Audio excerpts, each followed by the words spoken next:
Halo amigos, kembali lagi di Remis Review, dimana di video kali ini Mimin akan melanjutkan alur cerita Wugenji dari 14 episode yang udah keluar. Dan setelah selesai, kita masih harus nunggu lagi sampai episode-episode terbarunya selesai dirilis. Dan besok berarti kita akan ganti alur cerita lain. Dan buat yang punya rekomendasi donghua apa yang akan kita bahas selanjutnya, komen aja di bawah. Oke, nggak pakai lama lagi, kita langsung aja. Tapi sebelum mulai, kita intro dulu.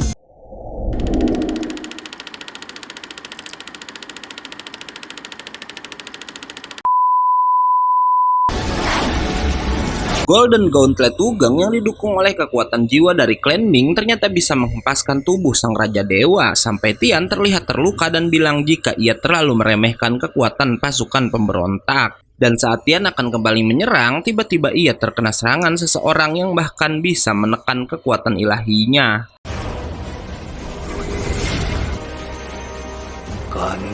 Yang ternyata itu kerjaan si Senyan yang berkhianat pada Raja Dewa dengan menyegel kekuatannya. Tian pun bertanya apa kini Senyan berpihak pada klan Ming, dan Dewa Tua itu menjawab kalau ia cuma nggak mau melewatkan kesempatan sekali seumur hidup untuk menghancurkan Tian. Karena Senyan menuntut pembebasan ras dewa sebab Tian selama ini nggak mempedulikan mereka dan hanya menganggap para dewa sebagai alat dan budak untuk membangkitkan Bai Long.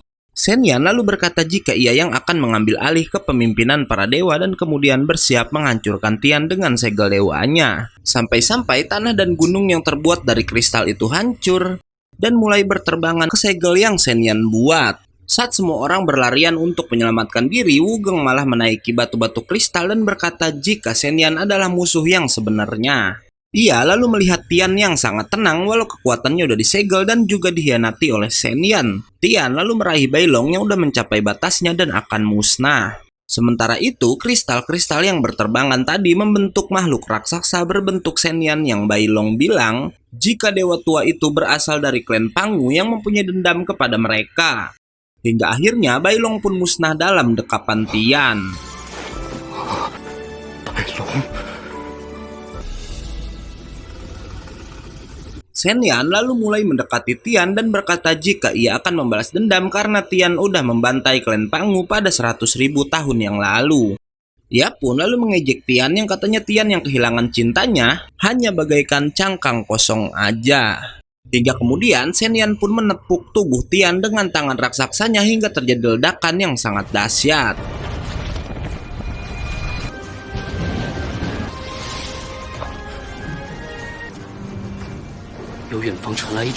Sin lalu berpindah pada Guimu yang melihat tanda dari kejatuhan Tian hingga ia pun berkata jika dinasti yang baru akan segera terlahir dan mereka harus mempersiapkan diri. Kembali ke Senyan yang setelah menghabisi Tian lalu berkata jika udah saatnya menghabisi klan Ming. Tapi Wugeng si marsekal baru lalu bilang Senyan harus berurusan dengannya jika berkaitan dengan klan Ming. Dan ia pun lalu menantang Senyan bertarung karena bagi Wugeng semua ras dewa baik Tian maupun Senyan haruslah jatuh. Wugeng pun langsung menyerang dan bisa menghancurkan lengan patung raksasa walau kemudian lengan itu bisa menyatu kembali. Dan Senyan lalu berkata jika mereka bisa menyelesaikan masalahnya dengan cara yang lebih mudah. Senyan juga menyalahkan Tian yang udah membuat semua ras menderita dan karena kekuasaan Tian udah berakhir, Senyan berkata jika waktu saling membenci di antara mereka udah berakhir juga. Ahu lalu menyelak dengan berkata jika Senyan lah yang membuat Nitian Ersing terkena penyakit membatu. Tapi Senyan mengelak jika ia hanya menjalankan tugasnya aja saat Tian masih berkuasa. Ia pun lalu menawarkan klan Ming untuk tak tinggal di dunia bawah lagi dan bisa pindah ke permukaan. Namun Wugeng lagi-lagi menyerang Senyan tapi dewa itu lalu menunjukkan Ahlan yang kini berada di tangannya membuat Wugeng menghentikan serangan.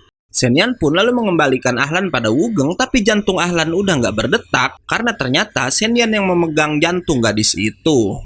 Ia lalu berkata nggak sulit menghancurkan Wugeng juga klan Ming namun Senyan nggak memerlukan pengorbanan yang sia-sia. Dan ia menahan jantung Ahlan agar Wugeng memikirkan semua usulannya tadi. Senyan lalu menegaskan kembali untuk melakukan gencatan senjata sekarang dan mendapat apa yang klan Ming inginkan atau terus bertarung dan melanjutkan kebencian di antara ras dewa dan ras kegelapan itu.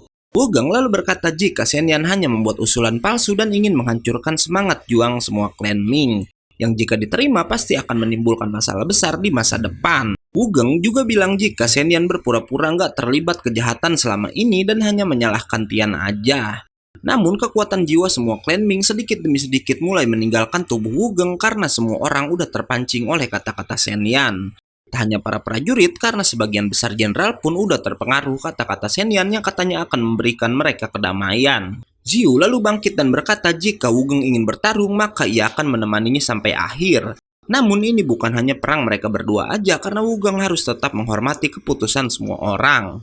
Mendengar kata-kata pamannya itu, Wugeng pun akhirnya menurunkan senjatanya dan menyuruh Shen Yan berjanji untuk tak mengingkari semua kata-katanya tadi. Shen Yan pun berjanji sampai membuat surat perjanjian segala guys. Hingga kemudian ia mengembalikan jantung Ahlan.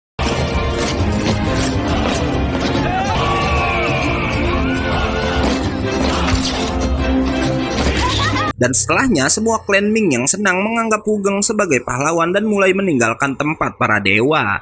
Dalam perjalanan, para klan Ming pun memberikan penghormatan terakhir pada semua rekan mereka yang udah gugur dalam perang. Li Jing lalu menghampiri Wugeng dan berkata karena nggak ada lagi perbudakan maka ia akan menutup tambangnya. Saat semua pasukan pemberontak pergi, Shen Yan langsung membuat penghalang di tempat para dewa karena ia katanya takut akan serangan para dewa kuno yang dulu dipenjarakan di bawah laut. Mendengar itu, Wugeng teringat jika sebelumnya ia udah berjanji dengan dewa kuno itu untuk bertemu di suatu tempat setelah perang usai. Kembali pada Shen Yan yang ditemui salah satu anak buahnya yang melapor jika 70% pasukan mereka udah gugur dalam perang.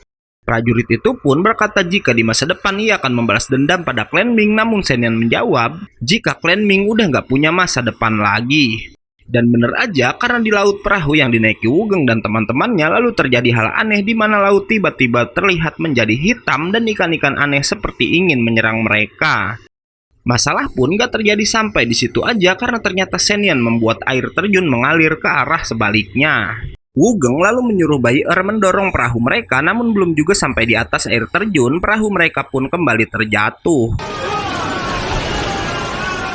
Setelahnya kita kembali pada Shen Yan yang mengatakan jika air hitam tadi sebetulnya udah disegel oleh Tian di penjara bawah laut, namun terlepas saat Wugeng menghancurkan penjara itu.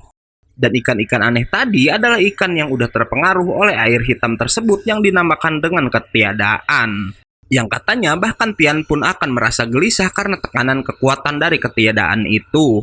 Beruntung para dewa dahulu udah berhasil menciptakan penghalang yang bisa mencegah ketiadaan itu masuk. Dan penghalang itu bernama penghalang isolasi yang dipakai Shen Yan saat ini untuk melindungi tempat para dewa. Scene lalu berpindah pada Wugeng yang akhirnya menyadari tujuan Shen Yan sebenarnya memasang pelindung dan menyuruh mereka pergi dari tempat para dewa dengan cepat agar terjebak dalam ketiadaan tersebut. Wugeng pun lalu punya rencana dengan berkata ia akan membuat perahu itu terbang, tapi bersamaan dengan itu ketiadaan pun mulai mendekat membuat para jenderal berusaha mencegahnya.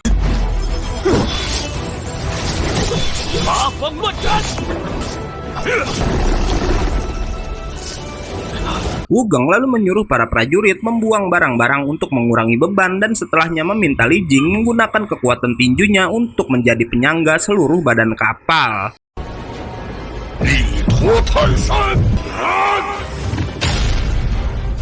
Dan setelah selesai, Wugeng pun berencana menggunakan Golden Gauntlet-nya sebagai pendorong agar kapalnya bisa terbang. Setelah menemukan cara itu, Wugeng pun menyuruh semua jenderal kembali ke kapal, tapi masalahnya mereka semua udah terkepung oleh ketiadaan. Salah satu jenderal bernama Daci Shifang mengorbankan dirinya dengan menghisap semua ketiadaan itu dalam tubuhnya agar semua teman-temannya bisa meloloskan diri.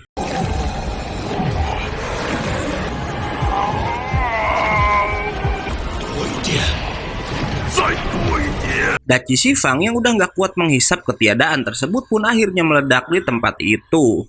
Tapi berkat pengorbanan besar Daci Shifang, kapal pun akhirnya bisa lepas landas dan part ini pun berakhir.